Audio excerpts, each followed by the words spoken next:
पहली बार ऐसा हुआ कि चुनाव आयोग की बैठक में खुद मुख्य चुनाव आयुक्त ने अपनी पुरानी गलतियों को स्वीकार किया। जी हां, नवनियुक्त मुख्य चुनाव आयुक्त ज्ञानेश कुमार ने चुनावी प्रक्रिया में पहले हुई खामियों पर खुलकर चर्चा की और सुधार की बात कही। सवाल यह है कि क्या वाकई चुनाव आयोग बदलेगा? क्या विपक्ष की शिकायतों को गंभीरता से लिया जाएगा या फिर ये बैठक सिर्फ दिखावा बनकर रह जाएगी? देखिए हमारी पूरी रिपोर्ट। ज्ञानेश कुमार की पहली पाठशाला, चुनाव आयोग की ऐतिहासिक बैठक। भारत की चुनावी राजनीति में चुनाव आयोग की भूमिका पर हमेशा से सवाल उठते रहे हैं, लेकिन पहली बार जब नए चुनाव आयुक्त ज्ञानेश कुमार ने पदभार संभाला तो उन्होंने न केवल चुनावी व्यवस्था की कमियों को स्वीकार किया बल्कि उन्हें सुधारने का भी दावा किया। 4 और 5 मार्च को दिल्ली में चुनाव आयोग की एक बड़ी बैठक हुई।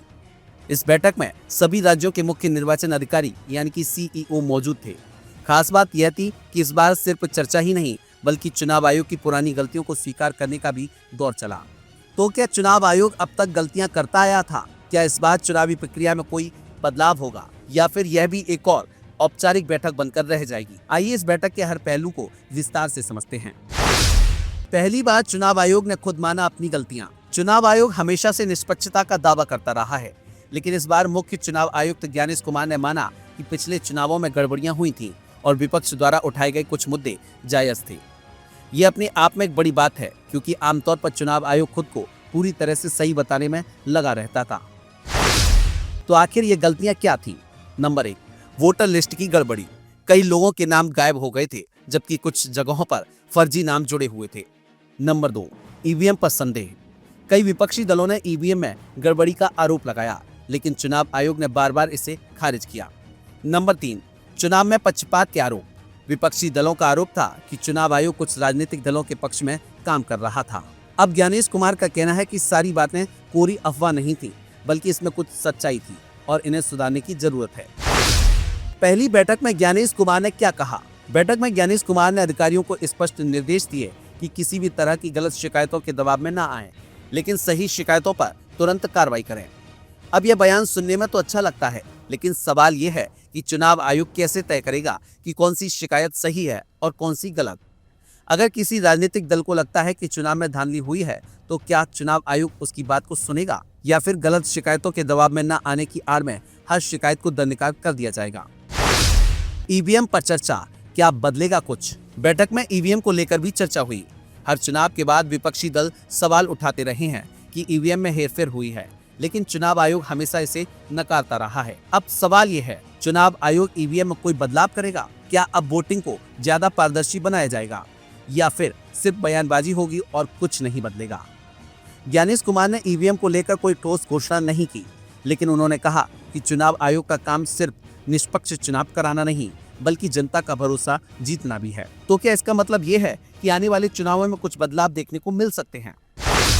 वोटर लिस्ट का महाभारत, नाम काटे जाने पर SMS अलर्ट। बैठक में एक और अहम मुद्दा वोटर लिस्ट को लेकर उठा। अब अगर किसी वोटर का नाम काटा जाता है तो उसे SMS और ईमेल के जरिए सूचित किया जाएगा, यानी अब वोटर लिस्ट से गायब होने का पता चलते ही लोगों को तुरंत जानकारी मिलेगी। लेकिन सवाल ये है कि अगर कोई फर्जी तरीके से किसी का नाम हटवा देता है तो उसका क्या उपाय होगा? क्या इसके लिए कोई हेल्पलाइन बनाई जाएगी या फिर यह भी सिर्फ एक और कागजी सुधार बनकर रह जाएगा? राजनीतिक दलों की शिकायतों का क्या होगा? बैठक में यह भी कहा गया कि राजनीतिक दलों की शिकायतों को गंभीरता से लिया जाएगा, लेकिन झूठे आरोपों के दबाव में आयोग नहीं आएगा। अब चुनाव आयोग के सामने सबसे बड़ी चुनौती यही होती है कि हर चुनाव के बाद विपक्षी दल आयोग पर सवाल उठाते हैं, लेकिन इस बार ज्ञानेश कुमार ने यह साफ कर दिया कि अगर शिकायतें सही होंगी तो कार्रवाई होगी। अब देखना यह होगा कि चुनाव आयोग इस सही और गलत शिकायत के बीच की रेखा कैसे खींचेगा। क्या यह बैठक सिर्फ एक ड्रामा थी? हर चुनाव आयोग बैठकें करता है, हर बार चुनाव सुधार की बातें होती हैं, हर बार निष्पक्षता का दावा किया जाता है, लेकिन हर बार वही पुरानी शिकायतें दोहराई जाती हैं। तो क्या इस बार कुछ नया होगा या फिर यह भी सिर्फ एक और औपचारिक बैठक बनकर रह जाएगी? ज्ञानेश कुमार ने बड़े बड़े बयान दिए, लेकिन असली सवाल ये है कि क्या वह चुनाव आयोग को वाकई निष्पक्ष और पारदर्शी बना पाएंगे? बदलाव होगा या सिर्फ बयानबाजी? चुनाव आयोग की इस ऐतिहासिक बैठक में कई बड़े मुद्दों पर चर्चा हुई, लेकिन सबसे बड़ा सवाल यही है कि क्या कोई ठोस बदलाव होगा या फिर नहीं? क्या वोटर लिस्ट से नाम गायब होने की समस्या खत्म होगी? क्या EVM को लेकर उठ रहे सवालों का जवाब मिलेगा? क्या चुनाव आयोग वाकई राजनीतिक दबाव से बाहर आएगा या फिर यह भी सिर्फ बयानबाजी बनकर रह जाएगी। अब देखना होगा कि आने वाले चुनावों में यह सुधार जमीन पर दिखते भी हैं या फिर नहीं।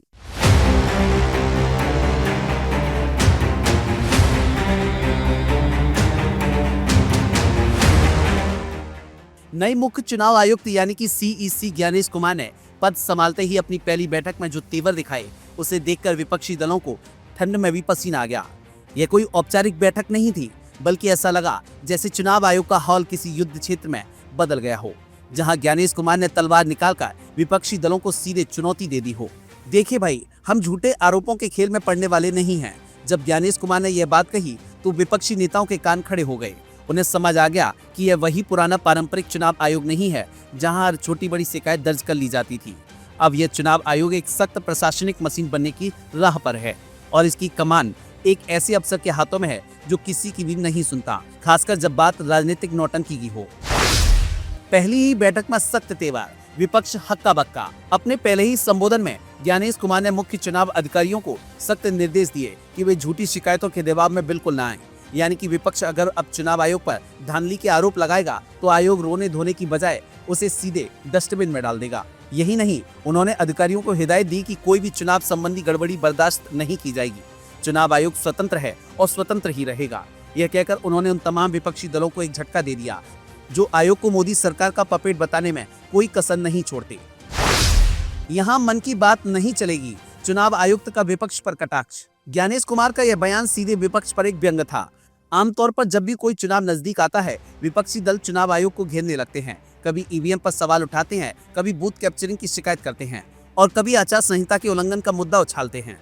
लेकिन इस बार मामला थोड़ा अलग था। सीईसी ज्ञानेश कुमार ने विपक्ष को पहले ही बता दिया कि यहाँ मन की बात नहीं चलेगी, सिर्फ कानून की बात चलेगी। यह लाइन सुनते ही विपक्ष के नेता असहज हो गए। मतलब साफ था, अब चुनाव आयोग ना तो किसी के झूठे आंसुओं में बहने वाला है और ना ही किसी के राजनीतिक एजेंडे का हिस्सा बनने वाला है। ज्ञानेश कुमार का प्रशासनिक रिकॉर्ड, विपक्ष के लिए नया सिरदर्द। अब आइए जरा ज्ञानेश कुमार के प्रशासनिक करियर पर भी नजर डाल लेते हैं।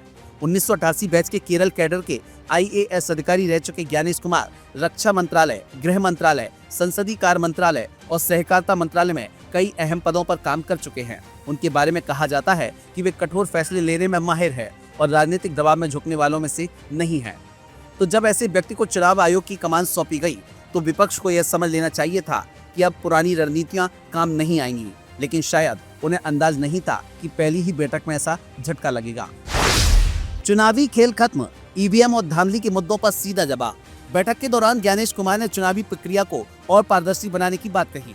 उन्होंने ईवीएम पर उठ रहे सवालों पर साफ शब्दों में कहा कि यह मशीन पूरी तरह से सुरक्षित है और इसमें छेड़छाड़ की कोई संभावना नहीं है। उन्होंने कहा, हर बार जब कोई चुनाव हारता है तो ईवीएम खराब हो जाती है और जब वह पार्टी जीतती है तो ईवीएम सबसे बेहतरीन मशीन बन जाती है।